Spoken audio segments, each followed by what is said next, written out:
कार्तिक मास है पुण्य का, भक्ति में रच बस जाए। छठे दिवस की कथा सुन, मोक्ष का मार्ग दिखाए। हरे कृष्णा। आप सभी पर कान्हा जी का आशीर्वाद सदा बना रहे। कार्तिक मास हिंदू धर्म में विशेष महत्व रखता है और इस मास के छठे दिन की कथा मोक्ष प्राप्ति का मार्ग दिखाने वाली है। ये कथा श्रद्धा, भक्ति और भगवान के प्रति समर्पण का अद्वितीय उदाहरण है। इस दिन की कथा से न केवल पापों से मुक्ति मिल सकती है बल्कि मोक्ष के द्वार भी खुलते हैं। तो आइए श्रोताओं, भगवान श्री कृष्ण का नाम लेकर हम आज के कार्तिक मास महात्म्य के छठे अध्याय का श्रवण करते हैं। एक बार किसी गांव में हरिदास नाम का एक किसान रहा करता था और वो भगवान कृष्ण की बहुत पूजा करता था। उनका बहुत बड़ा भक्त था। लगभग हर महीने ही वह वृंदावन जाता और वहां भगवान को पेड़ों का भोग लगाता। वृंदावन में भगवान श्री कृष्ण को पेड़ों का भोग जरूर लगाया जाता है क्योंकि ये भगवान कृष्ण के प्रिय भोगों में से एक है।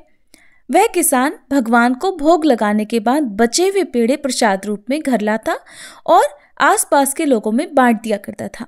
लगभग कई सालों से यही क्रम चल रहा था। एक दिन वह किसान वृंदावन में बांके बिहारी जी के दर्शन करने जा रहा था। तभी रास्ते में उसने एक हलवाई की दुकान देखी जिस पर एक खास तरह की मिठाई बन रही थी। उसे देखकर हरिदास को कुछ समझ में नहीं आया तो वह हलवाई से पूछने लगा, अरे भैया, आप ये कौन सी मिठाई बना रहे हो?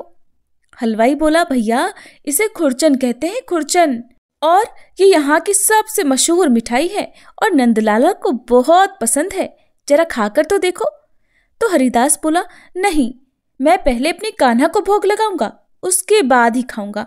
एक काम करो, तुम पेड़ों की जगह आज मुझे यही मिठाई दे दो। हलवाई से खुरचन लेकर वह किसान मंदिर पहुंच गया, बांके बिहारी जी की पूजा की और भोग लगाकर वापस गांव आ गया। उसके बाद तो वह हर महीने कान्हा जी को खुरचन का भोग लगाने लगा। इसी बीच मौसम बदला और गर्मियां शुरू हो गई। फिर एक बार वह वृंदावन जाने लगा तो रास्ते में उसी हलवाई की दुकान पर पहुंच गया, लेकिन इस बार उसे दुकान पर कहीं भी वो खुरचन नजर नहीं आई जिसका भोग वह कान्हा जी को लगा रहा था। हरिदास ने हलवाई से पूछा, भैया, आज खुरचन नजर नहीं आ रही, क्या बात है? हलवाई बोला, भैया, गर्मियों में दूध की कमी हो जाती है और खुरचन बनाने में बहुत सारा दूध लगता है, इसलिए गर्मियों में खुरचन नहीं मिलती और यहाँ नहीं बल्कि पूरे वृंदावन में आपको कहीं नहीं मिलेगी। आज खुरचन की जगह पर तुम ये पेड़े ले जाओ। वह किसान कहने लगा, अरे भैया, मैं तो कान्हा जी को खुरचन का ही भोग लगाना चाहता हूँ। आप एक काम करो, मेरे लिए थोड़ी सी खुरचन बना दो। सुनकर हलवाई बोला, अरे खुरचन नहीं बन सकती, उसे बनाने में पूरा दिन लग जाता है। ना तो हमारे पास इतने छोटे बर्तन हैं जिसमें थोड़ी सी खुरचन बनाए। आप मेरी बात मानो, कान्हा जी को पेड़ों का भोग लगा दो। किसान ने सोचा, लगता है इस बार कान्हा जी को खुरचन का भोग नहीं मिलेगा, चलो पेड़े का ही भोग लगा देता हूँ। ऐसा कहकर उसने हलवाई से पेड़े लिए और भगवान को भोग लगाने के लिए मंदिर में पहुंच गया और भोग लगाकर वापस आ गया। जब अपने घर पर वह रात के समय सो रहा था तो उसके सपने में कान्हा जी बाल रूप में दिखाई दिए। उसने देखा नन्हे से कान्हा जी की आंखों से टप टप आंसू बह रहे हैं और उनके सामने पेड़े पड़े हुए हैं जिसका भोग उसने कान्हा जी को लगाया था। कान्हा जी को उदास होकर इस तरह रोते देखकर हरिदास की तो झट से नींद खुल गई। वह बहुत बेचैन हो उठा। उसे लगा उसके कान्हा जी बहुत नाराज हैं, दुखी हैं और उन्हें खुरचन का ही भोग चाहिए। और वह अपने मन में सपने को याद करके रात में ही पैदल वृंदावन के लिए चल पड़ा। रास्ते में वह चलता जा रहा था और किसी तरह चलते चलते वह हलवाई की उस दुकान पर पहुंच गया। वह लगातार सारी रात तक चलता रहा था। अब जब वह वृंदावन में उसी हलवाई की दुकान पर पहुंचा तो सवेरा होने वाला था। हलवाई भी इतने समय में उस किसान को अच्छी तरह से जान गया था क्योंकि वह किसान भी लगभग हर महीने ही वृंदावन के उस हलवाई की दुकान पर पहुंच जाया करता क्योंकि उसे अपने कान्हा जी के लिए खुरचन का भोग जो लेना था। हलवाई ने जब किसान को देखा तो कहने लगा, अरे भाई जी, इतनी सुबह सुबह क्या बात है? तो किसान बोला, अरे भैया, आप मुझे बता दो खुरचन कैसे बनेगी, नहीं तो मेरे नंदलाला तो भूखे रह जाएंगे। हलवाई बोला, हमारे जैसी खुरचन पूरे वृंदावन में कोई नहीं बनाता। हम तुम्हें कैसे बता दें? मुझे तो लगता है तुम्हें किसी हलवाई ने खुरचन के बारे में पता करने भेजा है कि कैसे खुरचन बनाई जाती है, क्योंकि इतनी स्वादिष्ट खुरचन तो केवल हमारी ही दुकान पर मिलती है। और यहाँ तुम कान्हा जी का नाम लेकर झूठी मनगढ़ंत कहानियां बना रहे हो ताकि मैं तुम्हें खुरचन बनाने की विधि बता दूं। चलो भागो यहाँ से और फिर कभी दोबारा नजर मत आना। हलवाई से डांट फटकार सुनकर किसान बेचारा दुखी हो गया और वह कान्हा जी के मंदिर के बाहर जाकर चुपचाप बैठ गया। दुख के मारे वह कान्हा जी के दर्शन करने भी नहीं गया। खाली हाथ जाता तो क्या करता? उसे तो नंदलाला के लिए खुरचन का भोग ही चाहिए था। अब इधर किसान को मंदिर की सीढ़ियों पर बैठे बैठे सुबह से शाम हो गई और वह भूखा प्यासा वहीं बैठा रहा और हरे कृष्ण का जाप करता रहा। शाम के समय किसी तरह वही हलवाई जिसने किसान को डांटकर भगा दिया था, हरिदास को यानी उस किसान को ढूंढते हुए आया और कहने लगा, भाई जी, मैं बहुत देर से आपको ढूंढ रहा हूं। आपको मैंने दुकान से भगा दिया और उसके बाद से ही मेरी दुकान पर तो एक भी ग्राहक नहीं आया। शाम तक सारी मिठाइयां ऐसे ही रखी रही और सारी बासी हो गई। आज से पहले तो कभी ऐसा नहीं हुआ। मुझे माफ कर दो। नंदलाला तुम्हारे द्वारा स्वयं मेरी मिठाई का भोग लेना चाह रहे थे और मैंने घमंड में आकर क्या किया, तुम्हें अपनी दुकान से डांट कर भगा दिया।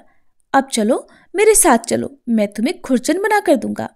किसान कहने लगा, मुझे क्षमा करो भाई, मेरे कारण तुम्हें कष्ट हुआ। अपनी दुकान छोड़कर तुम्हें यहाँ मुझे ढूंढते हुए आना पड़ा। हलवाई बोला, आप पहले मेरे साथ चलो, मैंने बहुत सारा दूध मंगाया है। अब दुकान में हर दिन खुरचन बनेगी और फिर चाहे तुम कितनी भी खुरचन लेकर चले जाना, फिर चाहे कितनी भी महंगी खुरचन क्यों ना हो, मैं तुम्हें कान्हा जी को भोग लगाने के लिए खुरचन जरूर दूंगा। अब हलवाई उस किसान को अपने साथ दुकान पर लिवा कर लाया और उसके सामने ही खुरचन बनाने लगा। पूरी रात खुरचन बनाने में लग गई और सुबह होते ही मंदिर के कपाट खुलते ही किसान ने भगवान को खुरचन का भोग लगाया और उस हलवाई ने सारी खुरचन प्रसाद के रूप में बांट दी। अब किसान के मन की जो बेचैनी थी, जो उदासी थी, वो भी दूर हो गई, क्योंकि उसके नंदलाला ने उसके हाथ से खुरचन का भोग जो ग्रहण कर लिया था। प्रेम से बोलिए बांके बिहारी लाल की जय। अब सुनिए आज का कार्तिक मास महात्म्य। जैसा कि आप जानते हैं कि जलंधर की आज्ञा मिलने पर दैत्यों ने द्रोणाचल पर्वत, जिस पर अपार संजीवनी बूटियां थी, जिनका प्रयोग करके देवगुरु बृहस्पति सभी देवताओं को जो कि युद्ध में मारे जाते थे उन्हें पुनर्जीवित कर दिया करते थे। तो जब दैत्यों को जलंधर ने आज्ञा दी कि द्रोणाचल पर्वत उठाकर समुद्र में फेंक दो, तो दैत्यों ने वह संपूर्ण द्रोणाचल पर्वत उठाकर समुद्र में फेंक दिया। इसके बाद देवगुरु बृहस्पति जी जब दोबारा युद्ध आरंभ हुआ तो एक बार फिर से संजीवनी बूटी लेने के लिए द्रोणाचल पर्वत पर गए, लेकिन वहां पर पर्वत नहीं था। तो देवताओं का संहार होते हुए देखकर देवगुरु बृहस्पति घबरा गए। व्याकुल होकर बृहस्पति देव ने देवताओं से कहा कि अब शीघ्र ही यहाँ से भागो, क्योंकि ये दैत्य जलंधर के अंश से उत्पन्न हुए हैं, इसलिए ये तुम्हारे मारे से अब नहीं मरेंगे। देवगुरु बृहस्पति जी की ये बात सुनकर सभी देवता घबरा गए और भयभीत होकर भागने लगे। जब समस्त देवता दसों दिशाओं में भागकर छिपने लगे, तब दैत्यराज जलंधर ने जीत के नगाड़े बजवाते हुए अमरावती नगरी में प्रवेश किया। देवताओं के भाग जाने पर इंद्र की राजधानी अमरावतीपुरी शुंभ और निशुंभ के अधिकार में सौंपकर जलंधर देवताओं का पीछा करने के लिए सुमेरु पर्वत की ओर चल दिया। इंद्रादि सभी देवता दैत्यराज जलंधर को अपनी ओर आता हुआ देखकर भगवान विष्णु की स्तुति करने लगे। वे नतमस्तक होकर विनीत भाव से बोले, हे मच्छ कच्छ आदि अनेक रूप धारण करके अपने भक्तों के दुखों को मिटाने वाले, हे सारी सृष्टि का पालन और संहार करने वाले, शंख चक्र गदा और पद्म को धारण करने वाले हे प्रभु, आपको बारंबार नमस्कार है। हे लक्ष्मी रमणा, हे दैत्यों का नाश करने वाले, हे पीतांबरधारी, हे शरणागतों के रक्षक, आपको नतमस्तक नमस्कार है। जलंधर नामक दैत्य से पीड़ित होकर हम देवताओं के समस्त संतापों को हरने वाले, हम चंद्र सूर्य दो नेत्रों वाले आपको नमस्कार करते हैं। जो कोई भगवान की इस संकट नाशक स्तुति को पढ़ता है, उसके समस्त संकट भगवान स्वयं दूर कर देते हैं। सो हे राजा पृथु, भगवान देवताओं की स्तुति सुनकर और उनके महान दुखों को देखकर शीघ्रता से उठकर और गरुड़ पर सवार होकर जाने लगे। तब महालक्ष्मी जी ने पूछा कि हे प्रभु, आप कहाँ जा रहे हैं? तब भगवान विष्णु ने उत्तर दिया कि तुम्हारे भाई जलंधर के भय से भयभीत तथा पीड़ित देवताओं की सहायता करने को मैं जा रहा हूँ। प्रभु की ये बात सुनकर लक्ष्मी जी कहने लगी, भगवान, मैं तो आपकी परम प्रिय हूँ, फिर आप मेरे भाई को कैसे मार सकते हैं? भगवान ने कहा, देवी, शंकर जी से उत्पन्न और ब्रह्मा जी के वचन के कारण हम जलंधर को कदापि नहीं मारेंगे।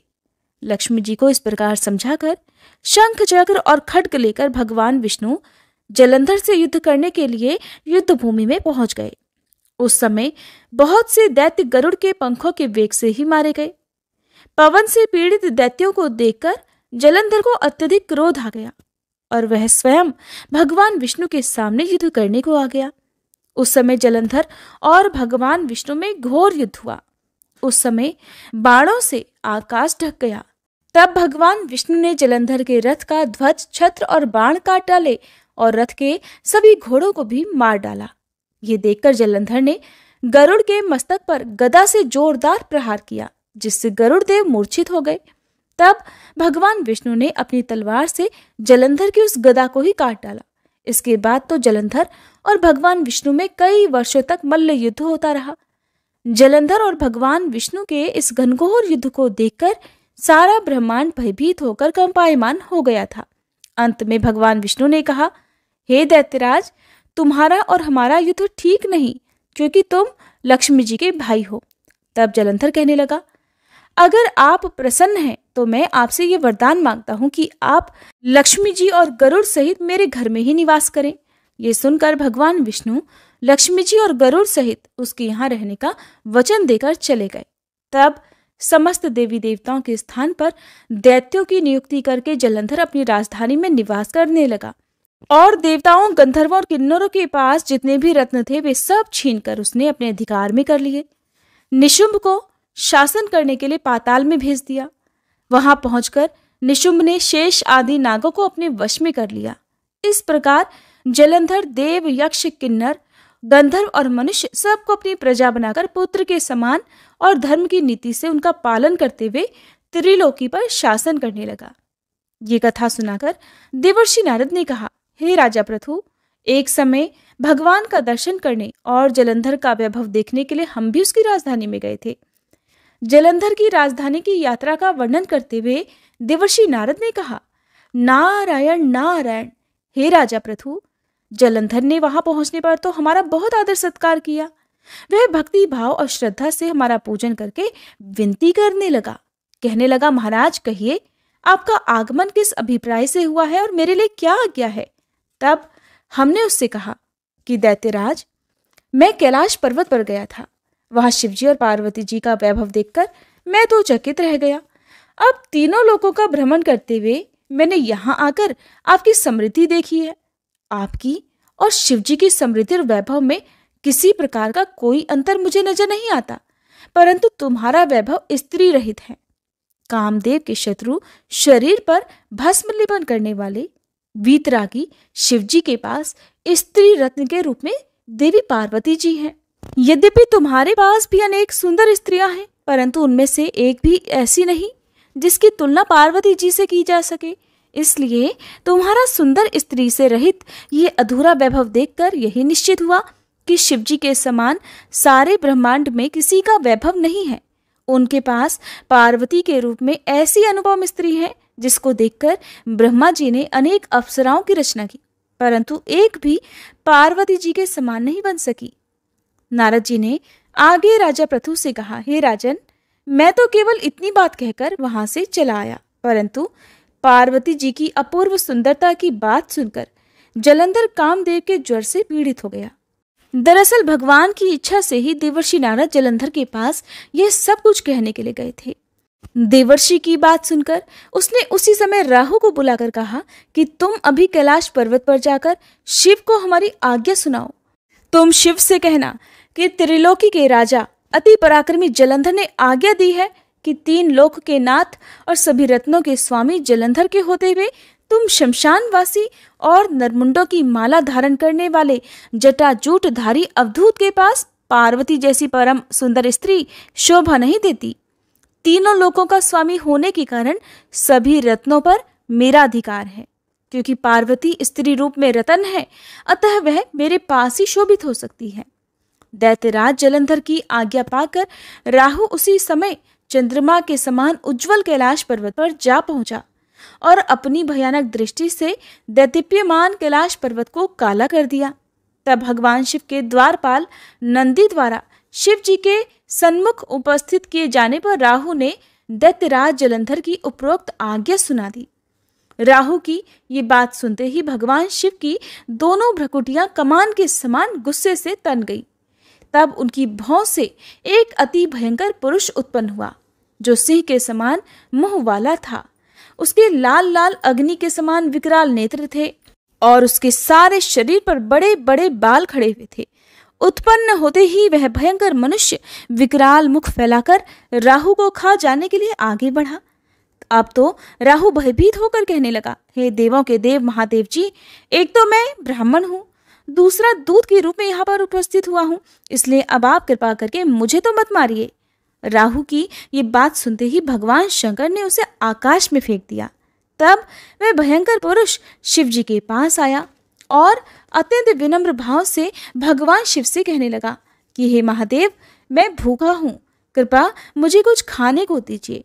तब शिव जी ने कहा, तुम अपने हाथ पैरों को खा जाओ। शिव जी की आज्ञा पाते ही वह विशालकाय मनुष्य अपने हाथ और पैरों सहित अपने सारे धड़ को खा गया। जब केवल मुंह ही शेष बचा, तब भगवान शंकर ने प्रसन्न होकर उससे कहा कि तुमने मेरी आज्ञा का पालन किया है, इसलिए आज से तुम संसार में कीर्ति मुख के नाम से जाने जाओगे और आज से मैं तुम्हें अपना द्वारपाल नियुक्त करता हूँ। पहले पूजा तुम्हारी होगी, उसके बाद में हमारी होगी। तुम्हारी पूजा के बिना हमारी पूजा निष्फल ही रहेगी। उधर शिवजी के द्वारा आकाश में फेंका गया राहु बर्बर देश में जाकर गिर गया। राहु की ऐसी दशा सुनकर जलंधर अत्यंत क्रोधित हुआ और शिवजी से लड़ने के लिए दैत्यों की 1 करोड़ सेना लेकर अपने पुर से बाहर निकला। इसी समय उसके सामने से एक आंख वाले दैत्य गुरु शुक्राचार्य और अंग भंग राहु को उसने आते हुए देखा। इसके अलावा और भी अनेक अपशगुन हुए, परंतु उन्हें देखकर भी वह रुका नहीं। वह अपार दैत्य सेना सारे आकाश में बादलों की तरह छा गई। जब देवताओं ने दैत्यराज जलंधर को अपार सेना सहित कैलाश पर्वत पर चढ़ाई करते देखा तो चुपचाप इसकी सूचना शिवजी को दे दी। समाचार पाते ही शिवजी महाराज ने विष्णु भगवान का स्मरण किया और भगवान विष्णु स्मरण करते ही उनके सामने उपस्थित हो गए। तब शिवजी ने भगवान विष्णु से कहा, हे नारायण, देवताओं को पीड़ा देने वाले इस महादैत्य को आपने क्यों नहीं मारा? इतना ही नहीं, आप स्वयं श्री लक्ष्मी सहित उसके घर में ही विराजमान हो गए, आखिर इसका क्या कारण है? तब भगवान विष्णु ने उत्तर दिया, हे महादेव, यह महादैत्य आपके अंश से उत्पन्न हुआ है और लक्ष्मी जी का भाई है, इस कारण हमने उसको नहीं मारा। अस्तु यह महादैत्य आपके ही हाथ से मारा जाएगा। भगवान विष्णु की ये बात सुनकर शिवजी कहने लगे, यह तेजस्वी दैत्य तो हमसे भी ऐसे नहीं मारा जा सकेगा, इसलिए इसको मारने के लिए आप अपना तेज देने की कृपा कीजिए। शिवजी के ऐसे वचन सुनकर श्री विष्णु भगवान सहित समस्त देवताओं ने अपना अपना तेज शिवजी को दे दिया। फिर शिवजी उस तेज को इकट्ठा करके ज्वालामाली सुदर्शन चक्र और एक वज्र बनाकर जलंधर से युद्ध करने के लिए तत्पर हुए। शिवजी के भूतगणों की सेना में समस्त देवतागण भी सम्मिलित हो गए। उधर जलंधर अपनी सेना सहित कैलाश के पास पहुंच गया और इधर कीर्तिमुख और नंदी आदि समस्त गण और देवताओं की सेना भी युद्ध के मैदान में आ डटी। देवताओं और जलंधर की सेना में ऐसा घोर संग्राम हुआ कि समस्त भूमंडल कंपायमान हो गया। युद्ध के मैदान में जितने दैत्य मरते, दैत्य गुरु शुक्राचार्य उन्हें अपनी संजीवनी विद्या से जीवित कर देते। यह दृश्य देखकर भूत आदि गणों ने शिवजी के समीप जाकर उनसे संपूर्ण वृतांत कह सुनाया।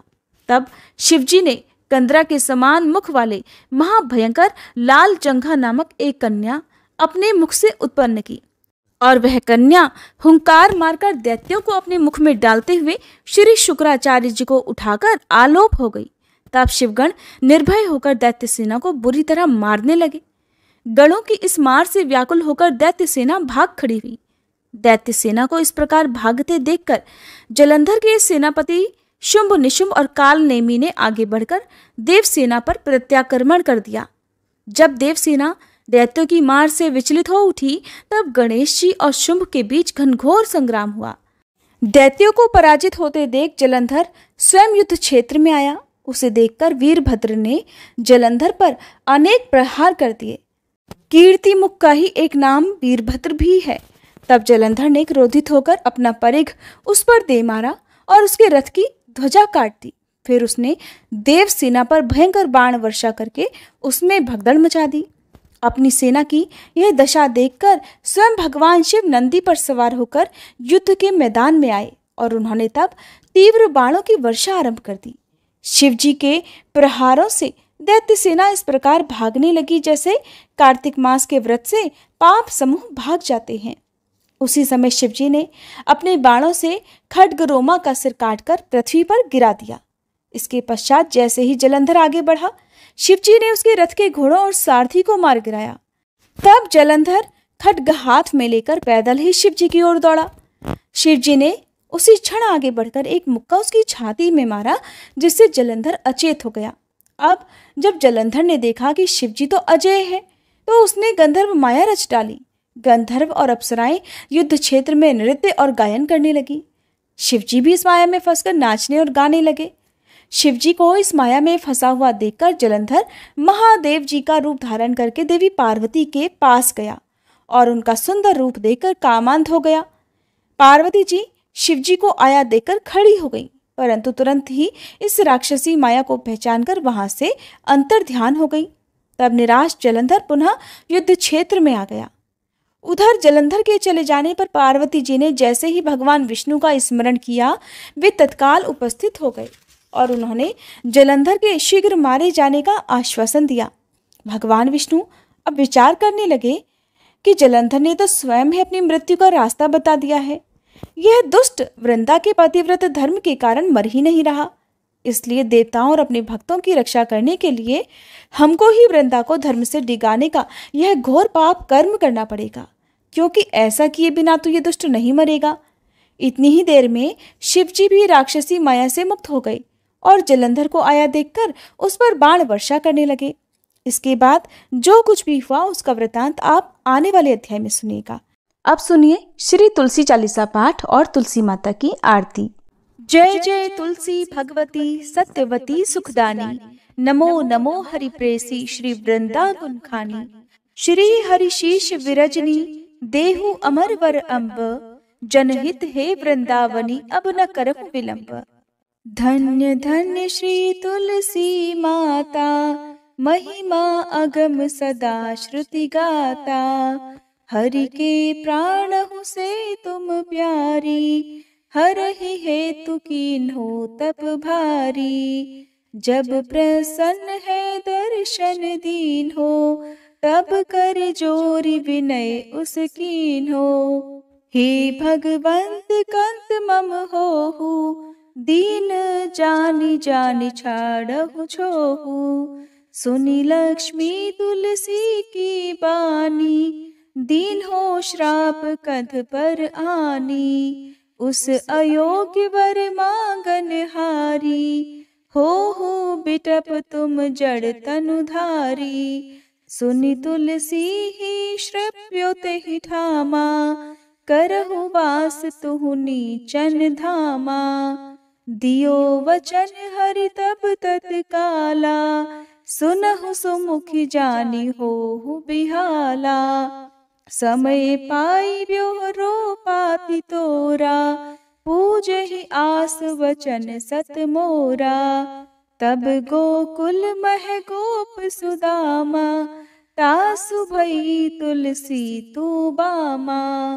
कृष्ण रास लीला के माही, राधे शक्यो प्रेम लखि नाही। दियो श्राप तुलसी तत्काला, नर लोक ही तुम जन्महु बाला।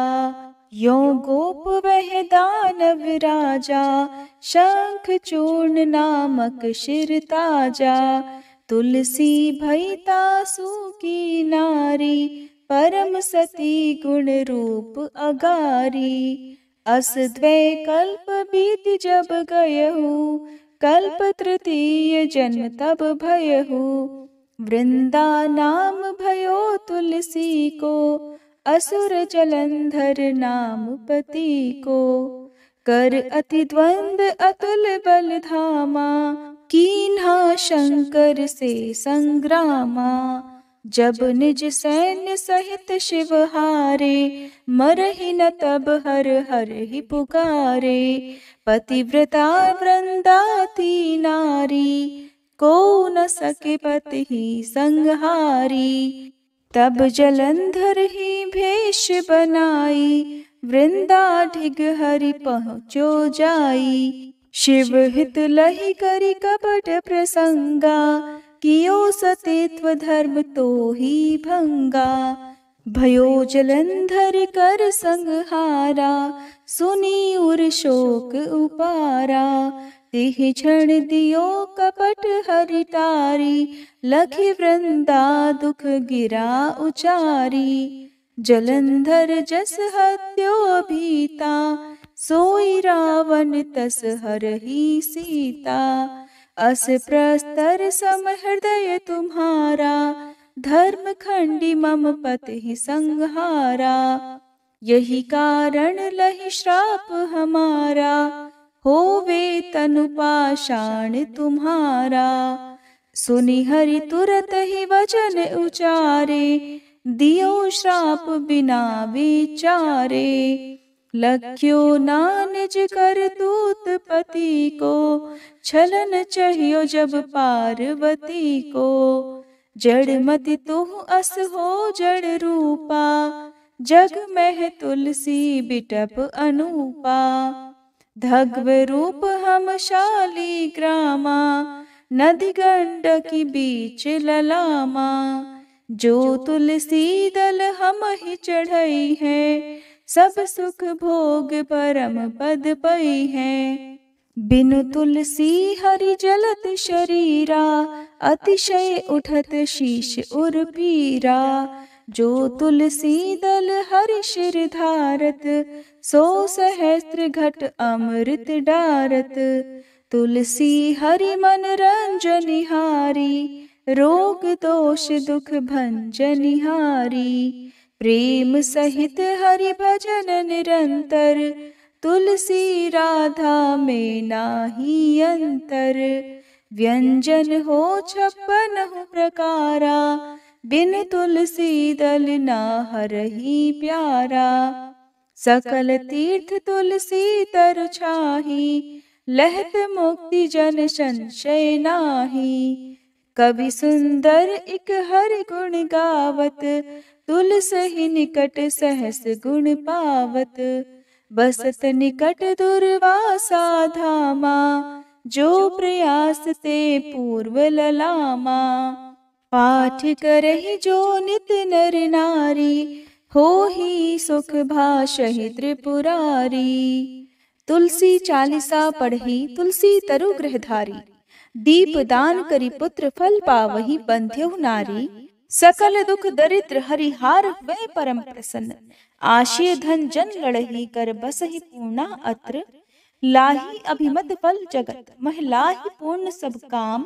जेहि दल अर्पहि तुलसी, तह सहस बसहि हरि राम। तुलसी महिमा नाम लख, तुलसी सूत सुख राम। मानस 40 रच्यो, जग मह तुलसीदास। प्रेम से बोलिए तुलसी महारानी की जय। तुलसी महारानी नमो नमो, हरि की पटरानी नमो नमो। तुलसी महारानी नमो नमो, धन्य तुलसी पूरण तप कीनो। शालिग्राम बनी पटरानी नमो नमो। तुलसी महारानी नमो नमो, हर की पटरानी नमो नमो।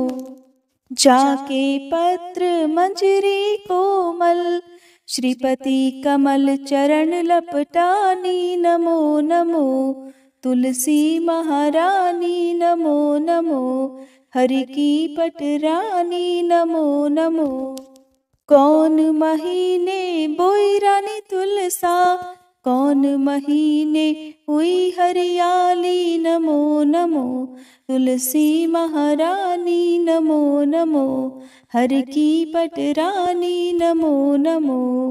कौन महीने हुई तेरी पूजा, कौन महीने हुई पटरानी, नमो नमो तुलसी महारानी, नमो नमो।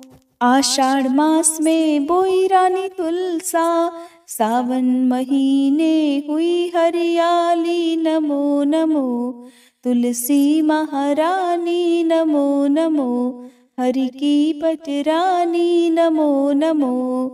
कार्तिक मास में हुई तेरी पूजा, मंगसिर मास हुई पटरानी, नमो नमो तुलसी महारानी, नमो नमो हर की पटरानी, नमो नमो। धूप दीप नैवेद्य आरती, पुष्पन की वर्षा बरसानी, नमो नमो तुलसी महारानी, नमो नमो हर की पटरानी, नमो नमो। 56 भोग 36 व्यंजन, बिन तुलसी हरि एक न मानी, नमो नमो तुलसी महारानी, नमो नमो हरि की पटरानी, नमो नमो। जो तुलसी को सवेरे गाए, श्री कृष्ण के दर्शन पाए, नमो नमो तुलसी महारानी, नमो नमो हर की पटरानी, नमो नमो। जो तुलसी को दोपहर गाए, खीर खांड का भोग लगाए, नमो नमो तुलसी महारानी, नमो नमो हर की पटरानी, नमो नमो।